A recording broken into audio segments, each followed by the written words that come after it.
one thing that I do think is unique about architectural research is you're constantly thinking about your audience and who that research is for. And because of that, it's important to put that research out there. There's a lot of value in taking little pieces and chunks of your research and constantly finding ways to engage in dialogue and get feedback and test how this research can potentially make an impact in the world. Most Podern Podcast, Season 3, Episode 1, Peter E. I think we can just start off and get to know you a little bit, Peter. So you are a licensed architect. You were working for Studio Gang, and then you taught at University of Michigan, and now you're at University of Cincinnati.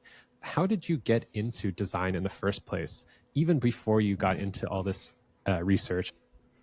That goes way back into my childhood experiences. So my parents immigrated to the United States when I was 6 years old. And when I was growing up, we were always moving around to different places. And a lot of the places that we lived in were kind of unconventional living and housing situations. We lived in student cooperatives when my dad was a student at the University of Minnesota. We lived in apartment complexes of various sorts. Sometimes we actually co-inhabited with our relatives. So in those early days, unbeknownst to me, I was actually going through an architectural training of sorts where I was always exposed to kind of different environments. And later on, when I started formally learning architecture, I increasingly found myself going back to those early experiences of growing up to draw inspiration for design, but also to draw inspiration for how I wanted to practice and how I wanted to engage design's audiences. Was that something that you felt, okay, I've lived in all these different habitats. I want to be able to design those habitats, those sort of places, not only for myself, but maybe for other people. Was that part of your ambition for studying architecture and pursuing this career in the first place? I would say so. And I think it kind of applies in different ways. So I also lived in a student cooperative when I was an undergraduate student at Michigan. And I would say some of these places that I lived in are more akin to what we would expect as a kind of design prompt, design so-and-so for so-and-so. But other places, it was very much devoid of design. They were places that felt very utilitarian and kind of marginalized and sort of ignored as a place of value and beauty. And so some of my work also deals with how can we engage those places and the people who live in those places. Was that something that you felt like, I guess, before you became an architect, before you learned about design, was that something you felt kind of internally as you were going through these experiences? Or was this something you realized in retrospect as you looked on your life with this new lens? It's an interesting question. I think everyone has like a architecture origin story. For mine, I do recall thinking a lot about the apartments that I lived in and sort of imagining how they would look as floor plans and kind of redrawing them. So the spaces that I lived in, there were always very, I would say, cost effective and small and functional. And I had an early interest in imagining how they could be bettered or improved or made more kind of desirable spaces to live in. So with that thought, what was the education like? Did you find it very helpful in achieving what you wanted to learn?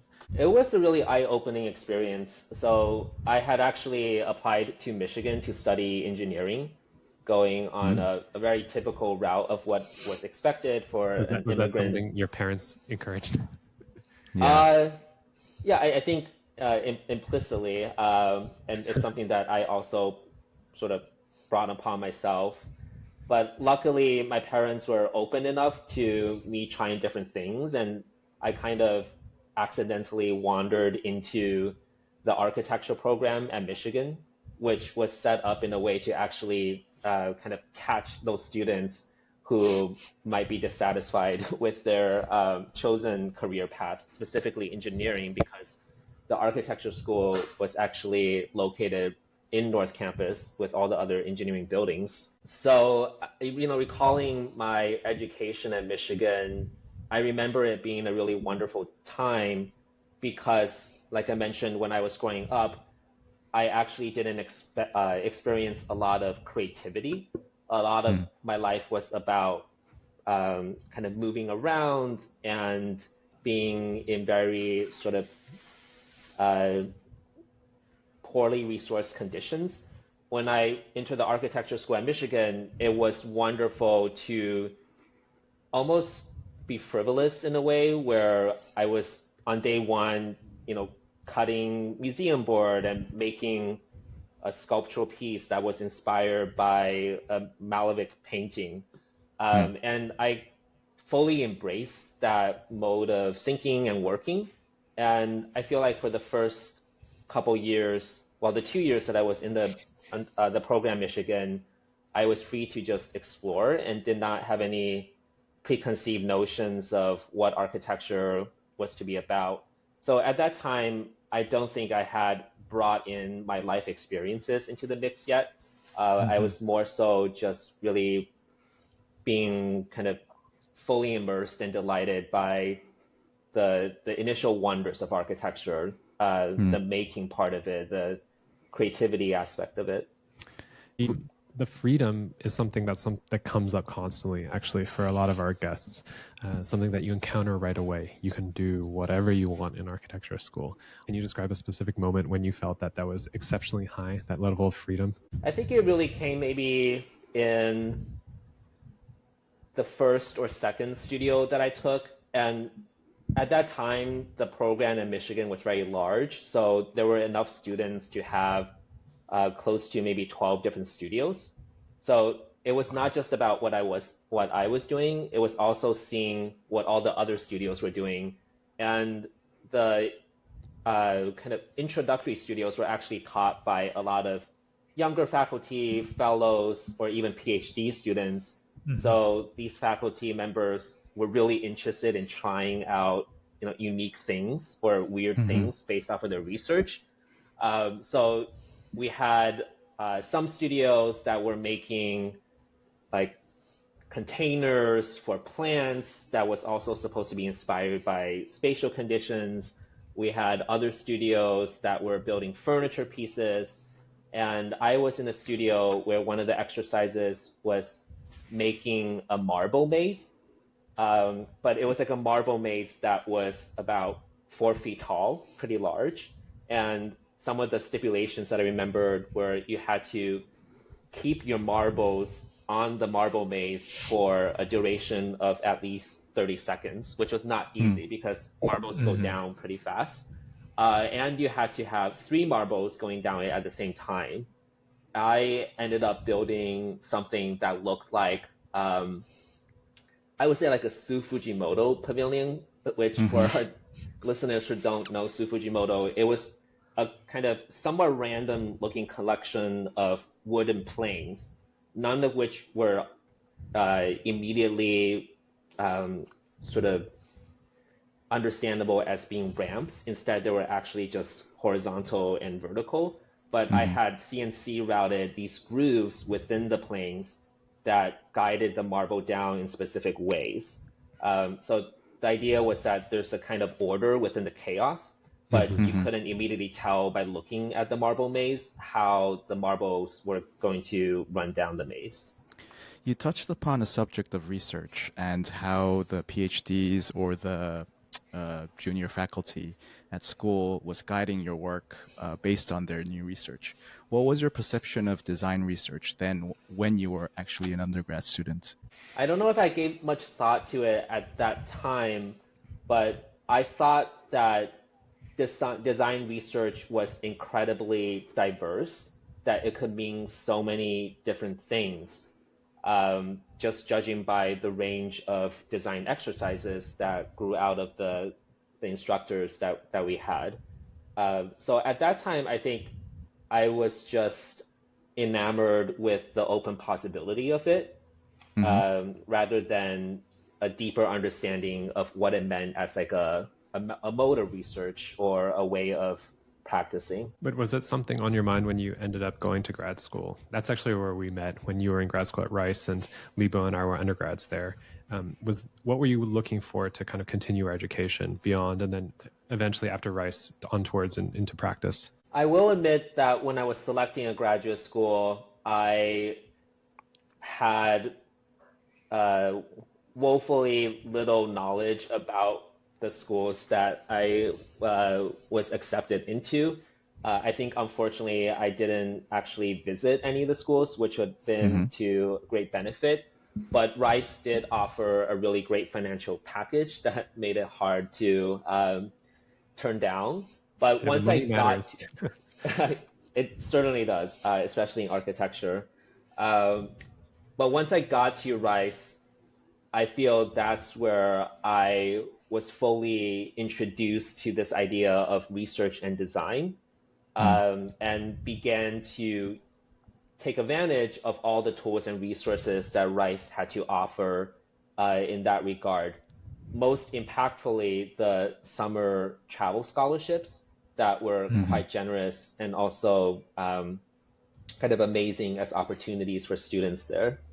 Yeah, where did you Oh, go? So I was able to travel on two scholarships both summers. The first summer, I went to China, and it hmm. was a nearly 6 week trip where I started in Beijing and eventually worked my way down to Hong Kong. Hmm. And the second summer, I went to uh, France and Hmm. Spain. So you came to the U.S. when you were 6, and you went back to China in grad school. How did it feel? Did it feel like a whole different country to you, or did it make you remember some sort of an early experience you had there in China? Yeah, that's really interesting because even before I went on the trip at Rice, I had only returned to China maybe two times in Hmm. the 15 years or so between moving to the US and grad school. So I had very little exposure to it. Somehow I was still very drawn to China. I think one reason being uh, at Rice, I developed an interest in housing. And this Hmm. was at the same time that I began to realize my early life experiences could be a form and a source of architectural research and design. And so I was aware that in China, there were more diverse forms of living, particularly collectivized living. So I proposed for the Rice Travel Fellowship to go to China to study these housing models. And going back and being immersed in that environment for 6 weeks was definitely transformational. It Hmm. actually kicked off a pretty impactful research project that still continues to this day. And it also formed the foundation of my thesis at Rice. Yeah, I think it's also important to note that at that time, that was what, early 2010s, China was booming. A lot of work was happening there. And I think if we talk about freedom, like the ones we experienced in school, that was the place for the practitioner to feel especially free. You could do crazy projects and there was a lot of capital to support it. So it felt natural to be involved there at some point. Maybe you can talk a little bit about that research, the early seeds of that research that you were finding at Rice. How did those sort of develop at that time? And then what happened when you went into practice and started working for Studio Gang? Yeah, so that was a very kind of impactful period in my life, and a lot happened between the transition to Rice to Studio Gang. But if I were to distill it, uh, I would say the research, the travel that I did in China led to the creation of a body of work around housing, specifically visiting these housing typologies, experiencing them, living in some of them, and then documenting those housing typologies through drawing, through photography, and through eventually design projection. So I would say that's an early case of developing a research method where I understood it to be a form of observing the existing built environment and then using it as a springboard towards imagining something that can be designed or built in the future. So that work resulted in my graduate thesis at Rice, which was about designing a kind of self-sustaining housing collective block in the outskirts of Beijing for migrant workers. And in terms of the transition to Studio Gang, I would say maybe the housing had less connection to it. However, I was aware at the time that Studio Gang was a very research-driven firm. This was due in part to the fact that they had published this book that I very much admired called Reveal, in which as much of the book, or maybe even more of the book, was about the background of their projects and the thinking that went into it as much as the design itself. So based on that knowledge, I decided to apply and luckily was able to get a position. Studio Gang as like a very research-driven firm. Like, what does that mean for an architecture firm to be research-driven? Yeah, to add to that, was it really the case that they, for most of their projects, they start with a research phase, and then, as you described, how you've conducted your research in academia, where they take the references, collect the database, and then try to use that as a springboard for new ideas? Is that type of research that you were talking about? So 2 questions there.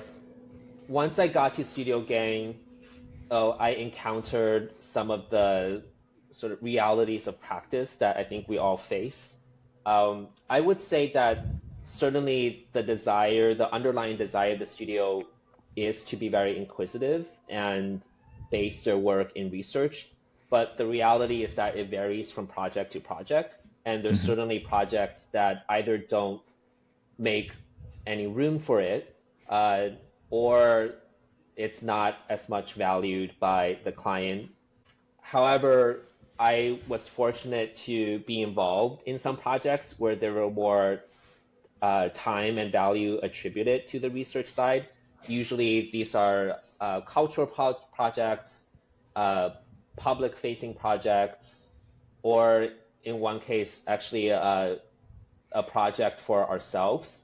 I worked on the adaptive reuse of a building in Chicago into our own office space. So there were many variations on what research meant at Studio Gang. And then to answer the question about did it match my expectations of what research, the form of research that I had started developing at Rice, I would say in some cases it did, and it even broadened that perspective. So while at Rice, I was hyper-focused on this idea of visiting sort of past and current models of housing to project towards the future. At Studio Gang, some of that knowledge came from elsewhere. It came from inspiration driven by nature, or inspiration driven by the engineers that we had hired to consult with. So I didn't see that as being separate from looking at buildings. In fact, I found that it was actually very enriching to start to expand what it meant to draw knowledge from the existing built environment, or some cases a natural environment, and bring that into the design of a building as research material. You talk about inspiration, drawing knowledge, curiosity. Are those things that you feel should be part of the design process constantly? We are in a service-based industry, but that being said, I think a lot of us are trying to make the most of our opportunities that are given to us professionally. So is that something that you feel can be expanded upon, or is that something that comes maybe more intrinsically to you as an individual? I think some of it depends on your intrinsic values and interests. I recognize that what makes the design profession sort of worthwhile and wonderful is that there's all different types of perspectives and approaches to design. For me, I think that research interest is absolutely needed.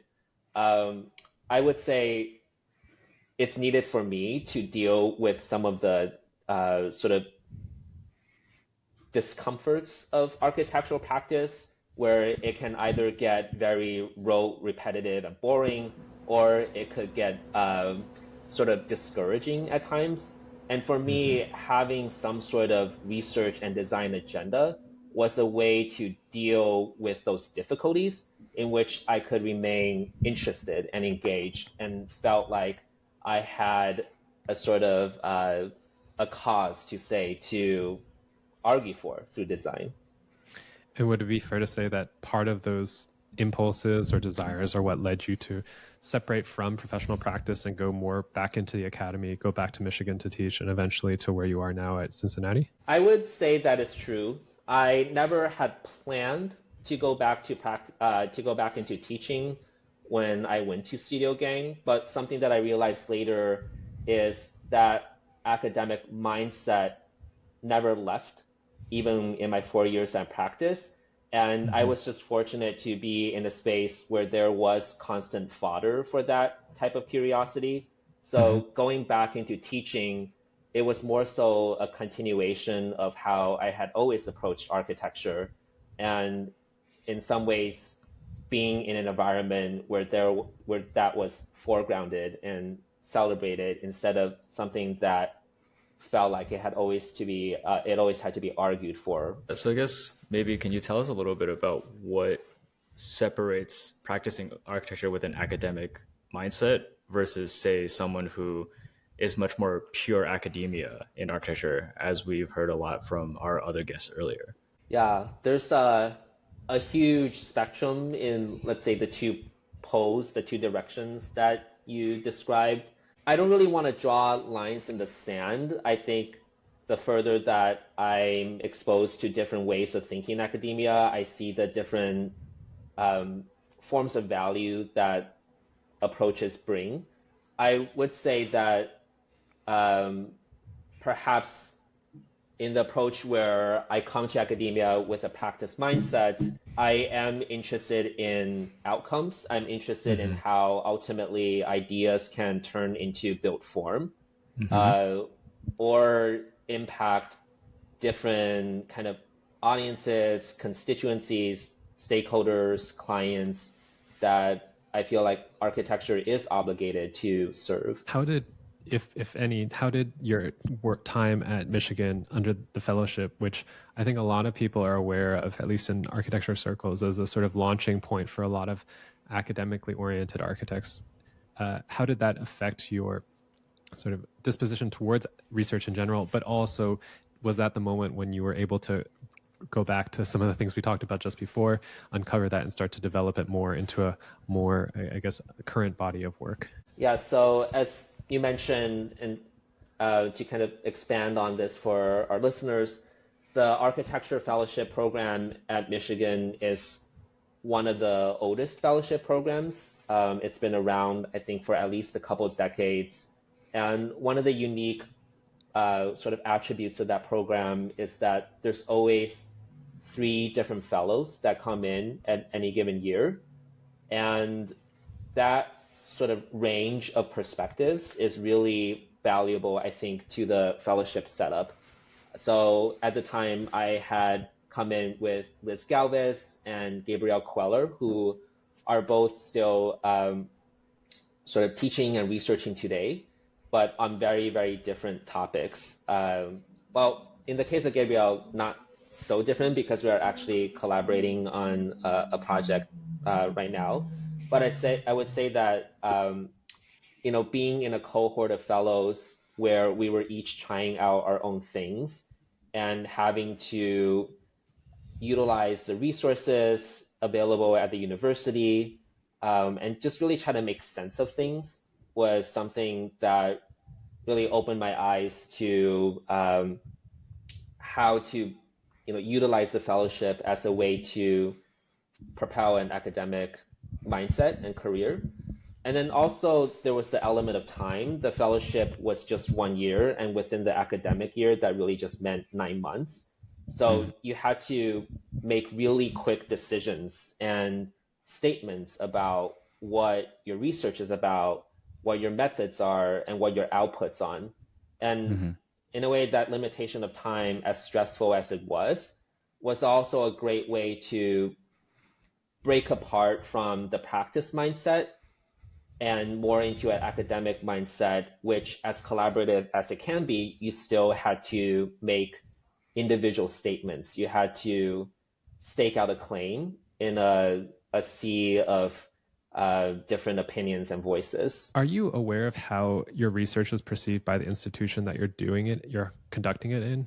I think we often think about architecture research or design research as sort of a projects without clients in a way, but there is a value that is perceived by the institution. And I'm curious if you could talk about what that was like at Michigan, or maybe what it's like at Cincinnati right now, in terms of how that sort of shapes a lot of those decisions that you're also talking about. Yeah, I would say the sort of evaluation by the institution maybe comes in the form of dialogue with your peers. No matter what institution you're in, it's pretty hard to say that you're not kind of engaging the ideas and perspectives that already exist there.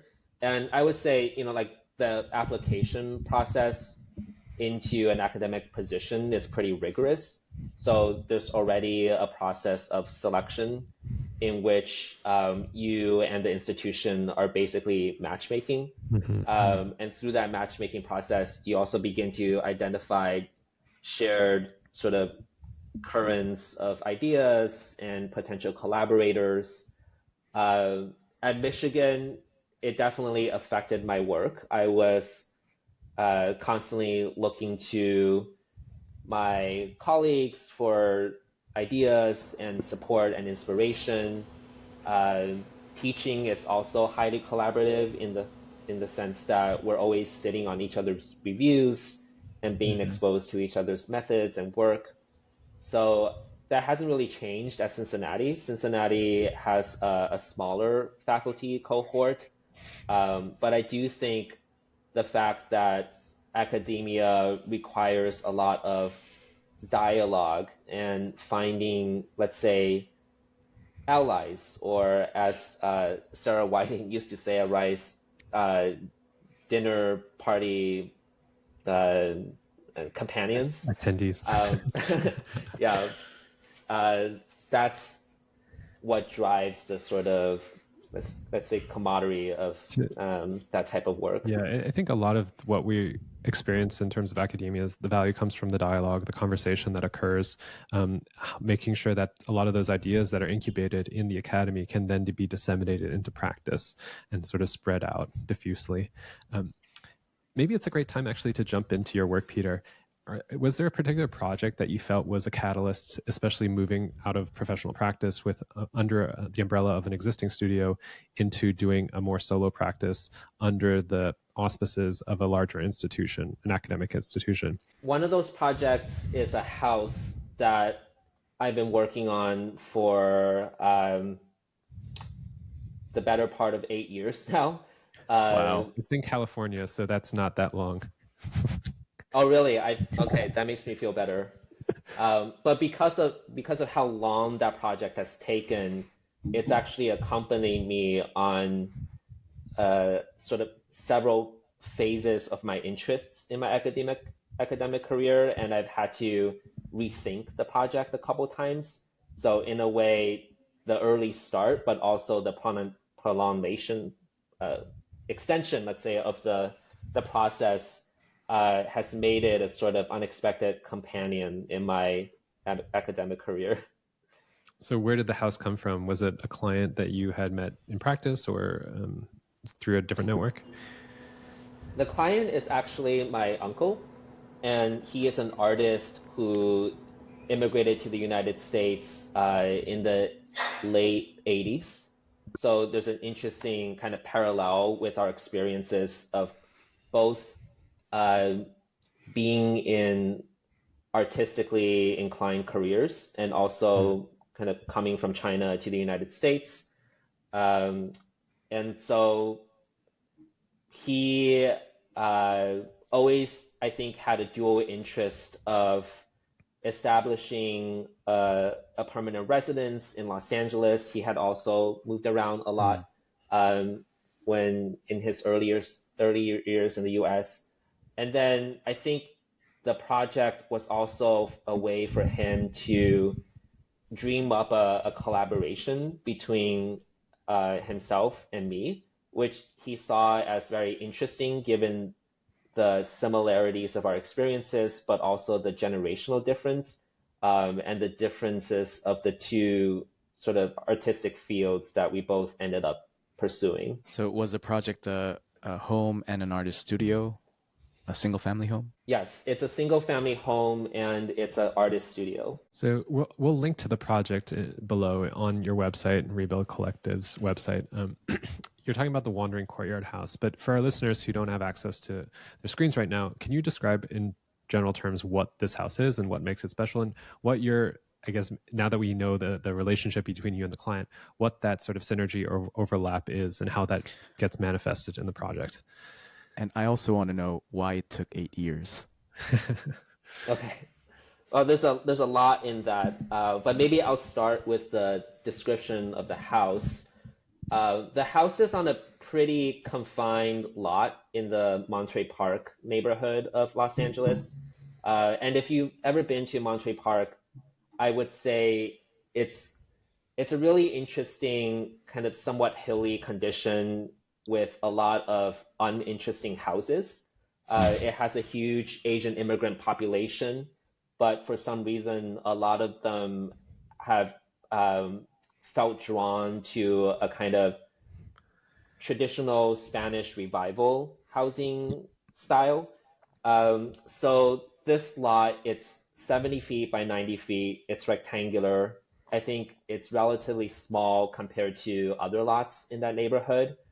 And there were a series of existing conditions that limited the design of the house, particularly the pool, the swimming pool that the owner wanted to kind of retain, and also the setback regulations.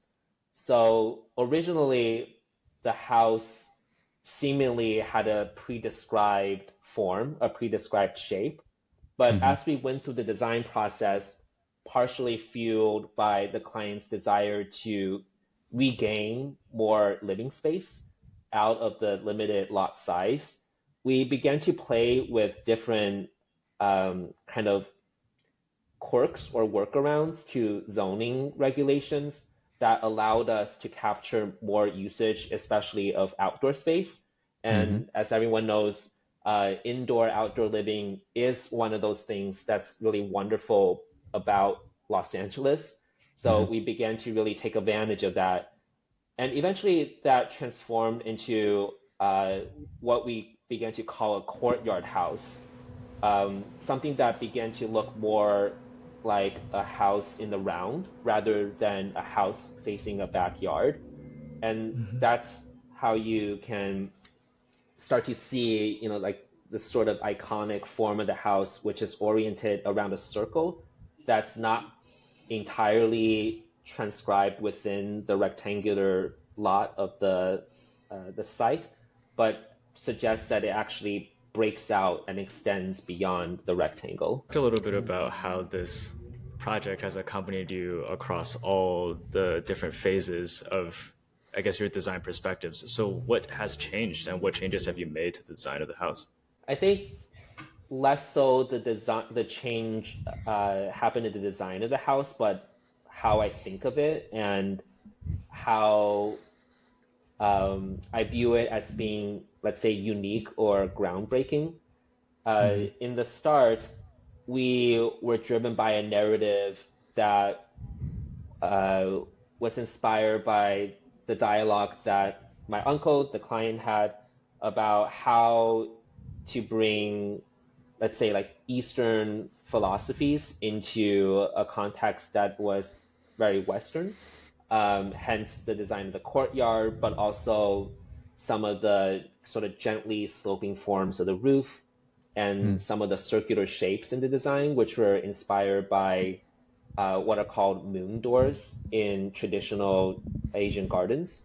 But as time passed by, and especially as I led the project through the design review board process, the zoning review process, as well as the permitting process, I began to think a lot about the regulatory sort of guidelines that dictate the ultimate form and details of a house. And I began to see the house through a lens of how does it challenge zoning convention and the way that designers work with zoning laws. And before we move on, when do you think this project is going to be completed? I'm looking at the site photos now, so hopefully it's pretty soon. It's actually almost complete. It's farther along than the photos on the website. So we're hoping that it'll be finished by this fall. Congratulations. Fingers crossed. You touched on, you mentioned zoning. So I know a lot of your work deals with zoning and regulation. Can you just describe for our listeners how you interpret zoning and what you think it's trying to achieve? Zoning for me are the underlying protocols that determine form and space at a very early stage of a project. Even before, let's say, a design concept is formed, it tells you how far the building has to be set back from the property line, how tall the building can be, how much area the building can contain. So it's really a set of regulations that historically was used to govern the overall look and feel of a neighborhood, as well as kind of complementary uses, programs, but now has really diversified into a broader range of impacts. And zoning in recent years has really been blamed for some of the housing inequities and affordability issues that are now on top of everyone's mind. So I would say, first and foremost, zoning deals with architectural form and space, but it also has a lot of political and social implications. Yeah, and if you look at your portfolio, there's several projects that are emerging even as we speak that deal directly with zoning, dealing with these sort of regulations. Is there one that you can maybe draw a direct line from some of the work you did on the house, some of the lessons maybe that you learned from that, to maybe more broad scale work on urban design type projects that deal with policy and some of these things that are also changing as we speak in state capitals and local jurisdictions? There's two projects that begin to take the sort of lessons from the scale of the house up to a broader scale of engaging the block or the neighborhood. One of them is the low-rise LA competition that my design partner Laura at the time, when I was with 1+1+, submitted. I think that competition was in 2021, and it was put on by the mayor's office of Los Angeles when Christopher Hawthorne was the chief design officer at the city.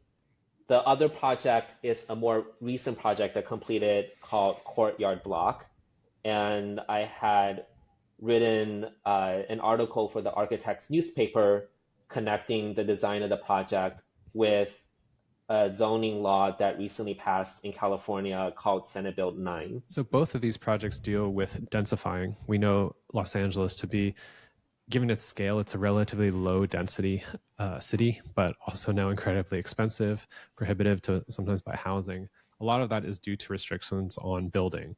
So you mentioned SB 9, which is State Bill 9, increasing the ability to build and subdivide blocks in California.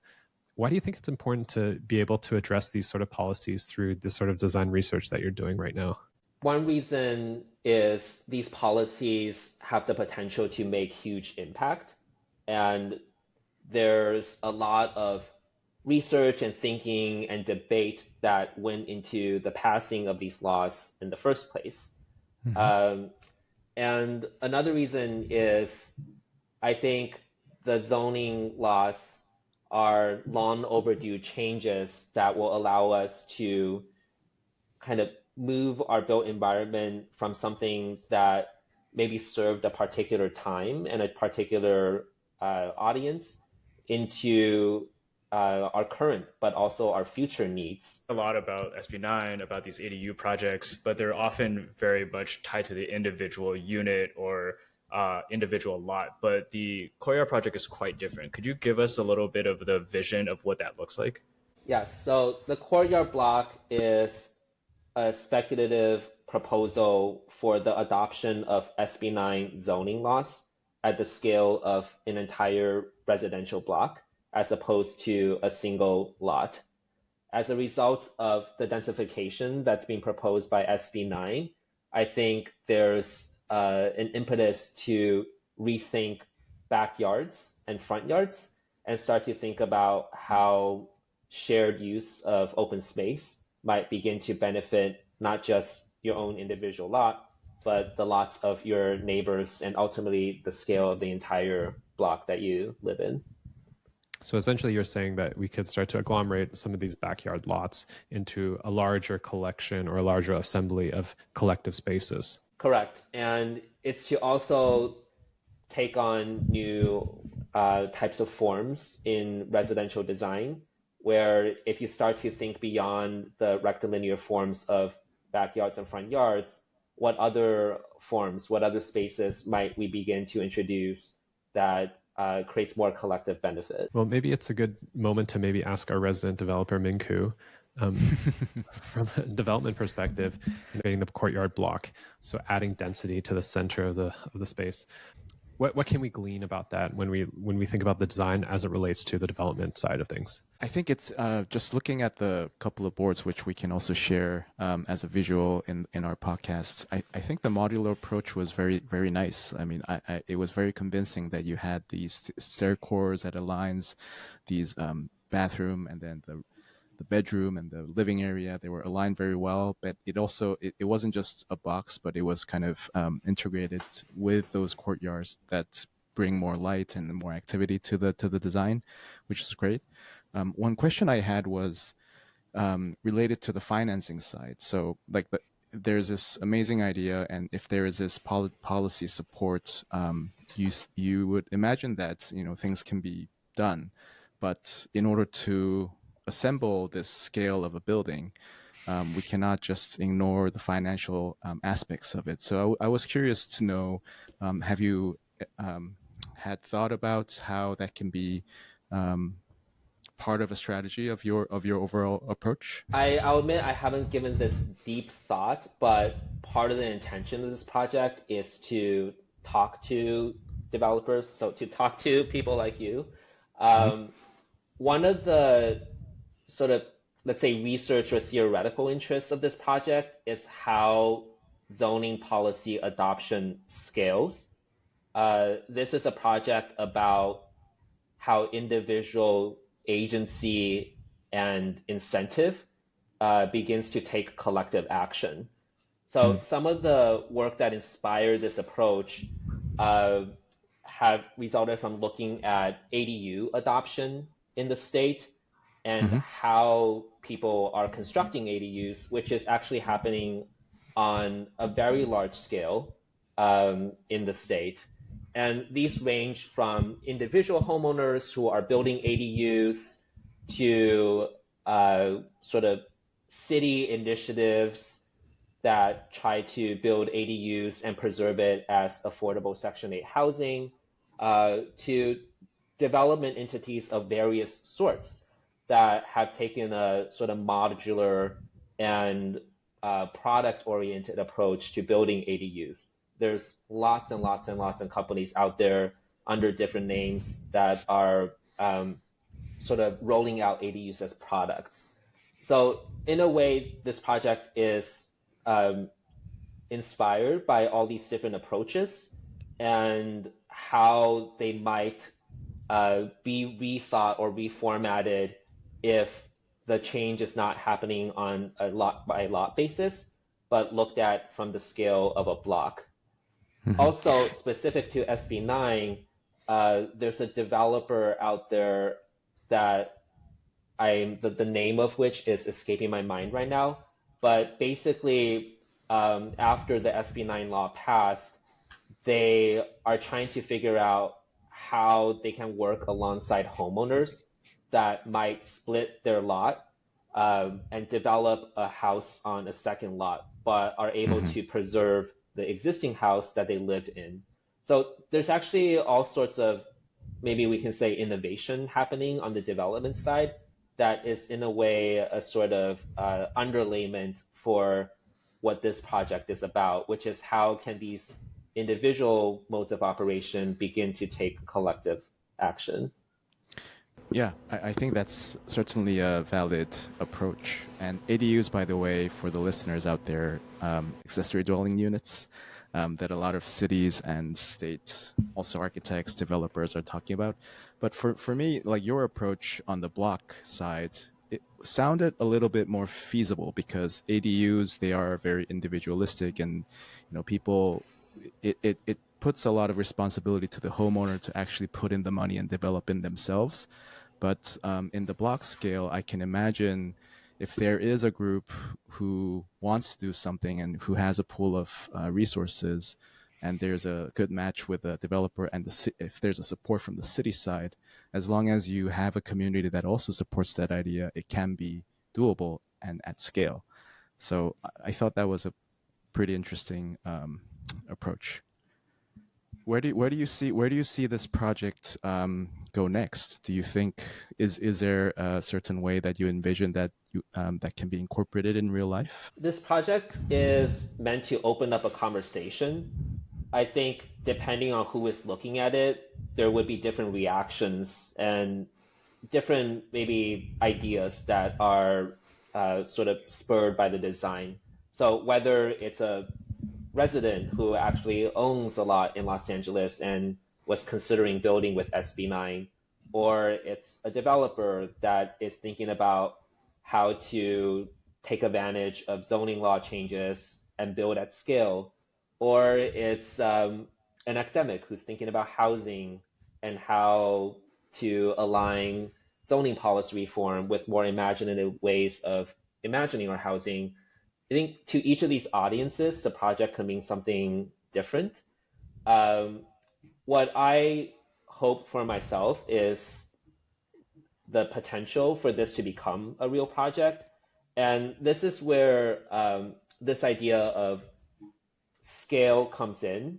Um, Even though the project is presented as a block-wide scale, it can operate at any number of scales of action, meaning that even if just two neighbors decided to combine their lots, they can create a courtyard by Hmm. sharing land between them.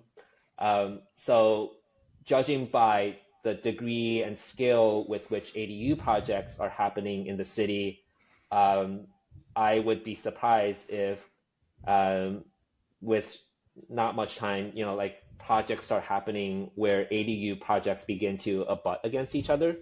And furthermore, with SB9, as I begin to describe through the article for the Architect's newspaper, it's a much more dense approach than ADUs because Hmm. instead of having just one additional unit on the lot, you can expand up to 4 units, 2 units on each of the split lots that SB9 allows.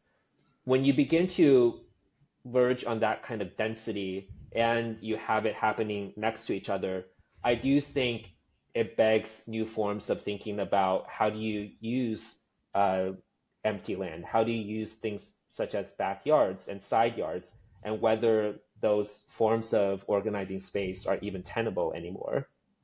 Yeah, I think it's a super interesting proposal. I think to just give the listeners a visual, usually the American backyard condition is, for properties on this cross of fence where, you get kind of this four corners situation. And a lot of what's happening with SB9 and ADUs is that you're just further subdividing one of these lots and kind of creating two backyards or an even tighter corner condition. But part of what Peter is proposing is that instead of further dividing this condition, what you can actually do is take the fences down and create this nice courtyard. And hopefully I'm not going to butcher this quote, but I think you put it really well. And you said, by designing beyond the private lot and moving towards a collective block, we can start to move the needle on urgent challenges through design and imagination. And I think for me, like that's really huge, is like putting a new idea out there of what this new policy and kind of these new rules can enable, rather than these very individualistic advantages each person can have. How can we do something together? Um, as we know, in America, we're quite an individualistic society. How has these ideas kind of been taken up by the folks that you've talked to, the people that you've presented to? Have they been receptive to these ideas? Have you met a lot of challenges? That question of sort of disrupting individuality and private space always comes up when I talk about housing and collective housing. And I think where I position this project is that it's still about individual choice. You can choose how much of your yard space to give over to the collective courtyard, and it's really dependent on what you see the benefit is for that you're providing for yourself, but also the kind of collective that you begin to define. As you mentioned, Lebo, I think this project for me is pointing to the fact that SB9, ADUs, and similar zoning law changes might be a tipping point in finally allowing us to think beyond the individual privatized lot and begin to actually question things such as backyards and fences. Maybe this form of growing density is a kind of impetus for actually reimagining our cities as a whole. So there is this larger, I would say, sort of desire underneath this project to not just talk about housing, not just to talk about zoning reform change, but to unravel a core belief in how we think of our built environment that can actually open the floodgates to much sort of broader forms of design. Well, you've done a really remarkable job of illustrating that, and I think inspiring people to think about what the potentials would be for that sort of thing. But having done the work on imagining how what the opportunity could be, what other impasses do you see in terms of actually getting there, besides the sociological and the cultural that we've talked about, besides the financial?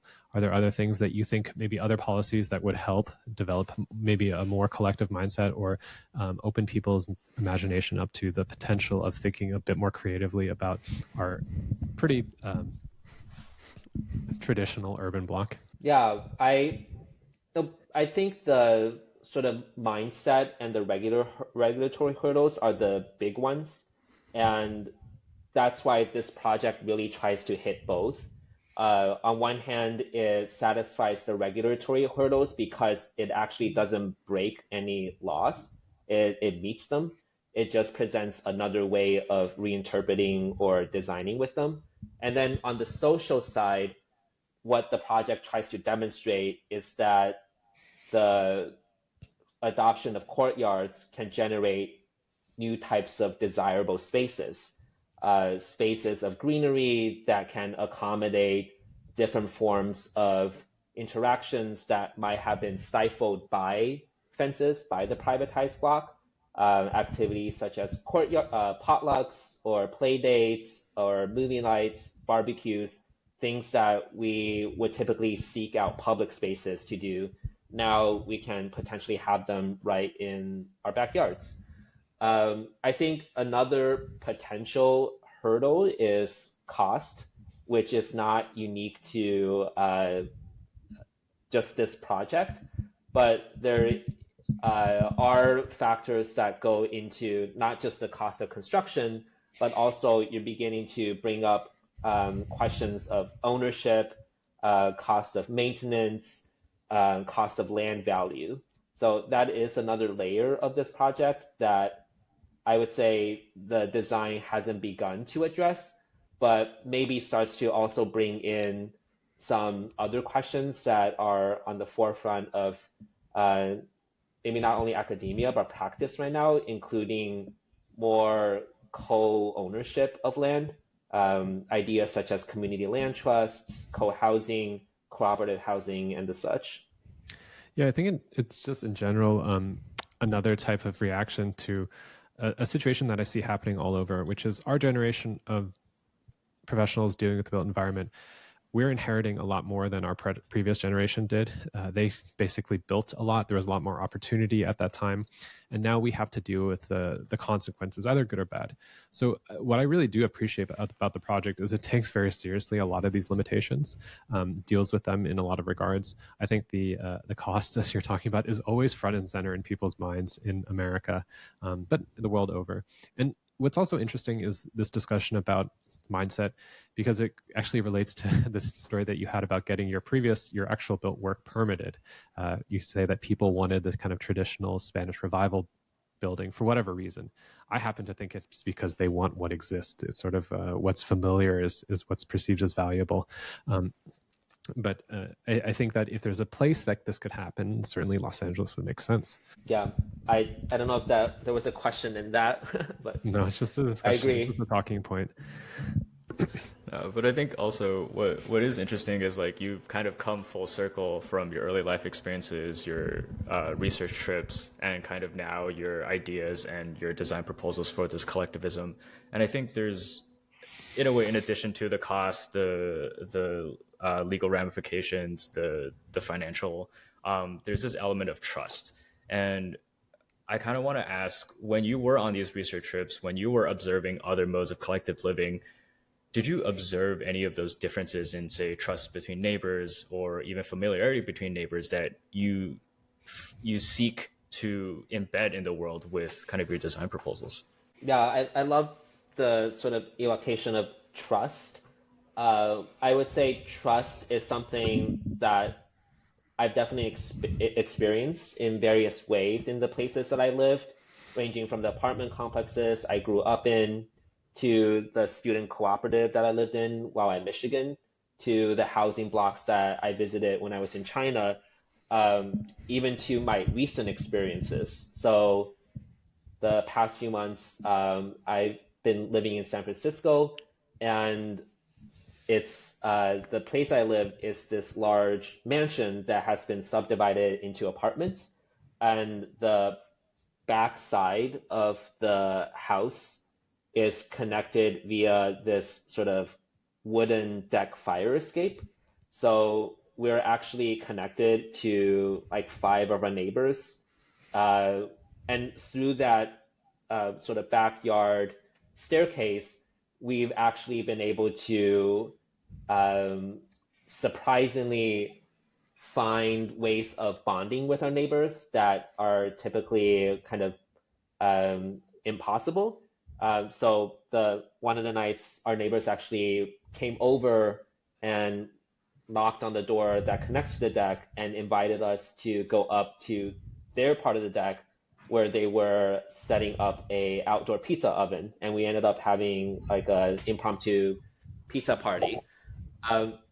So I think trust is something that is cultivated everywhere in our built environment, but it requires let's say a sort of guarded space and time.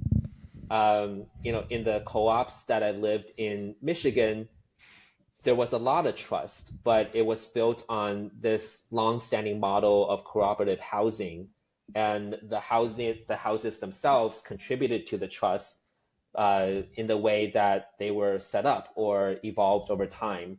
There was always a large dining space, a large living room, and an industrial sized kitchen. So a lot of the trust there was built around eating and cooking and sharing meals together. I would say I definitely have an interest in how architecture and design space can contribute to the building of that trust. Yeah, do you have any recommendations for practice too? Your work is largely sort of speculative, but I know you have a strong relationship with practice. And as you mentioned before, you want these ideas to be translated into the real world. given what you know about how architecture is practiced, how development occurs, how buildings are built, what can you take away from some of the research you're doing and recommend to people who are trying to do some of these things, maybe not at the same sort of intensity, but with similar intentions in mind? I think even now my work is not so distant from practice. Um, in each of the projects that I do, I think there's a version of it that can be built now, but it depends on finding the right client or finding the right group of people to initiate such a project. Um, and as I mentioned with the Courtyard Block project, and also a more recent project that I finished called Lots of Bundles. I'm always designing for a specific audience, and sometimes that audience is not just who would come to inhabit the building, but it's also who would initiate a building project, who would actually build it. And in the case of Courtyard Block, what I'm saying is that the initiator of the project could be the residents themselves, existing residents who own houses that want to take advantage of ADU laws or SB9 laws to build something in their backyard. In the case of the more recent project that I'm talking about, Lots of Bundles, I've been looking at community-led housing, which essentially is a term given to a group of people who want to build co-housing together. And this is a really interesting model because essentially the residents in some cases are acting as their own developers. So they also undertake the task of designing their own projects based off of how many people are in their group, what specific needs this group has.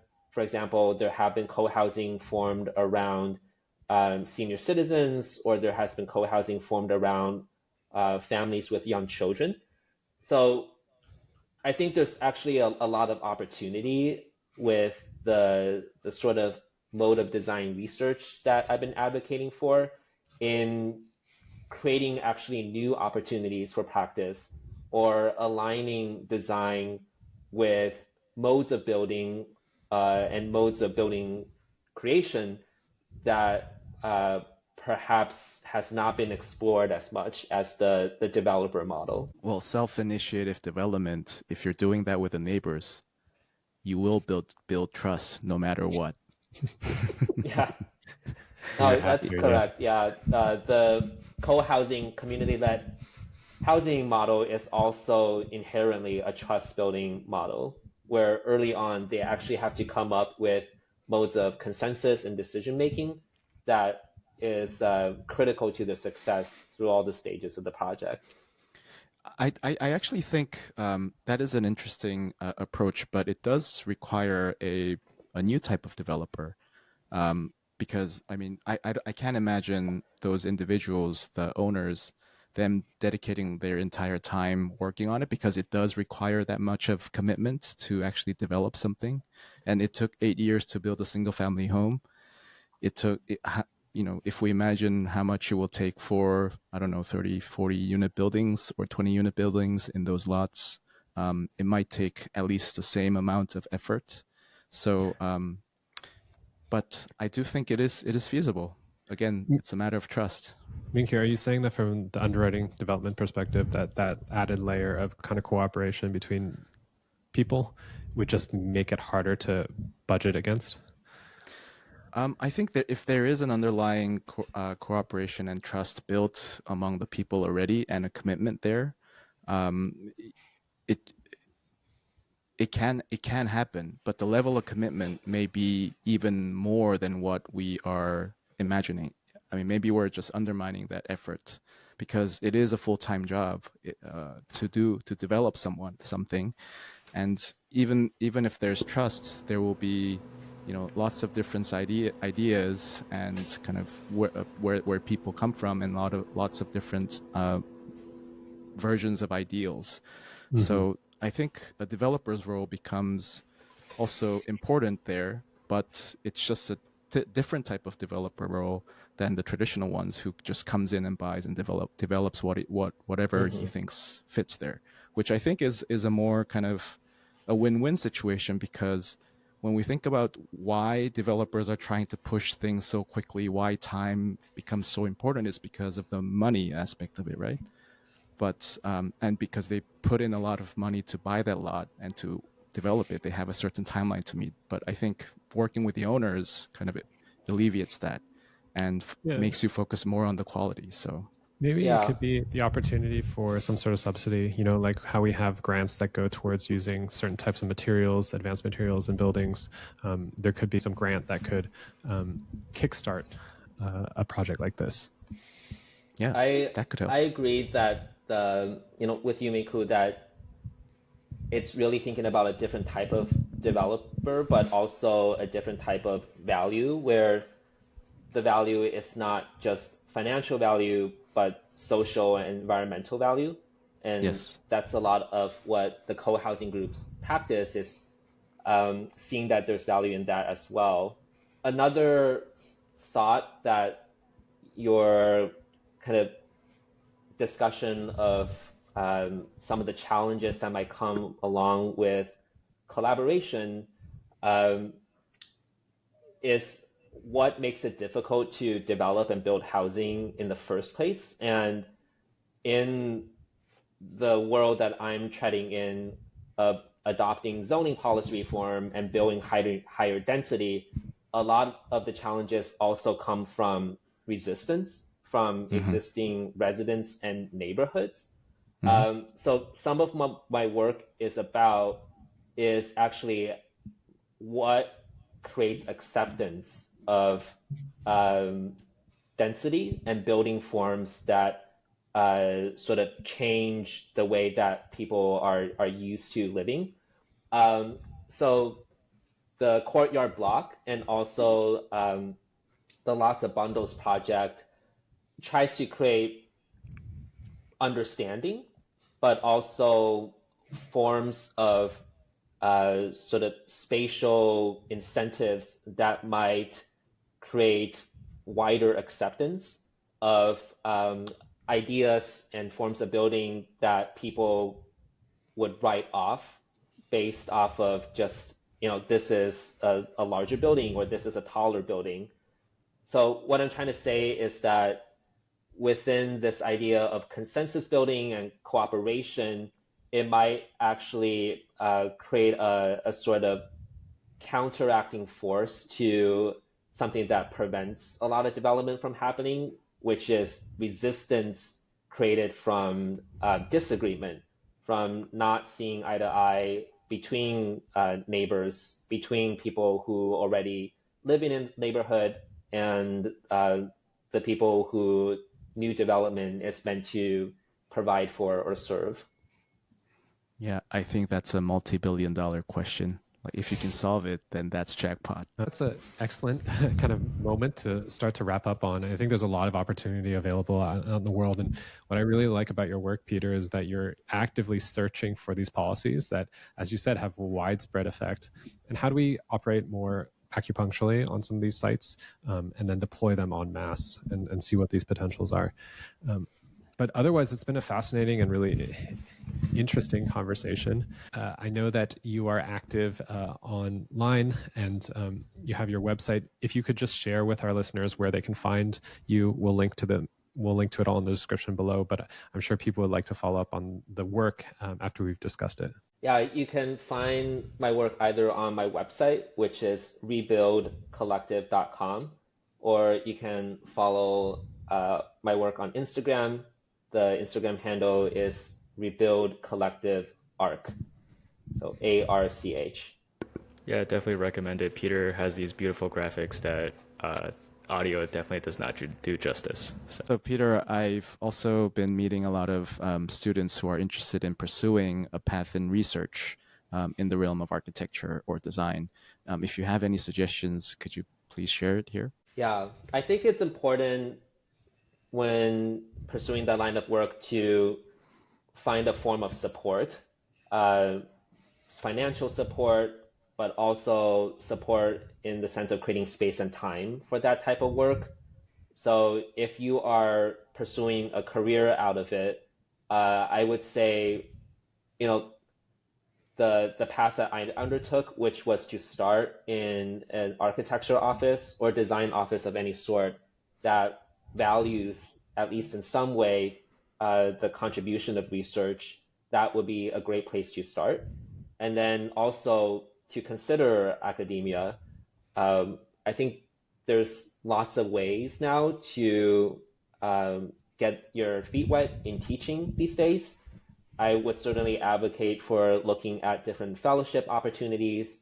There's many different types of fellowships now offered at different institutions, and it's a large enough form of supporting and teaching and research that there's really a kind of diverse array of paths you can take through the fellowship process. And on that note, in terms of support, just with a final question, what was the best piece of advice you've received? I don't know if this is advice that someone specifically gave me. It's something that I heard recently, but tying this back to research and design, I think architectural and design research is inherently unique and different from other forms of research out there, especially compared to the sciences and engineering.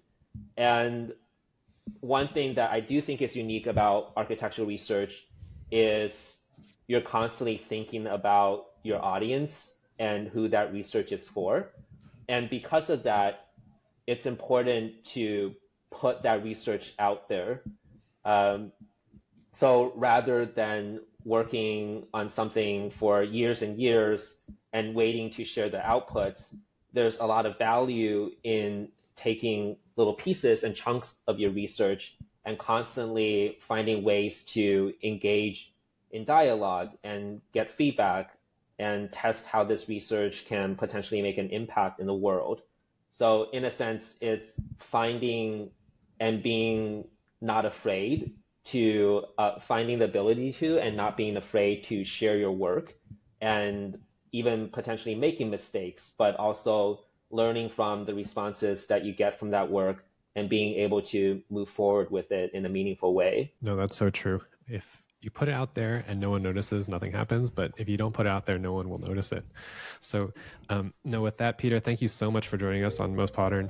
It's been a really fascinating discussion about architectural pedagogy, research, zoning, density, design. So I really encourage all our listeners to check out Peter's work, follow him in the channels that he listed. And yeah, thank you for the discussion. I just wanted to say thank you for this opportunity to speak with your listeners, and I really just appreciate the thought that you put into the questions. It was really fun to talk about my work.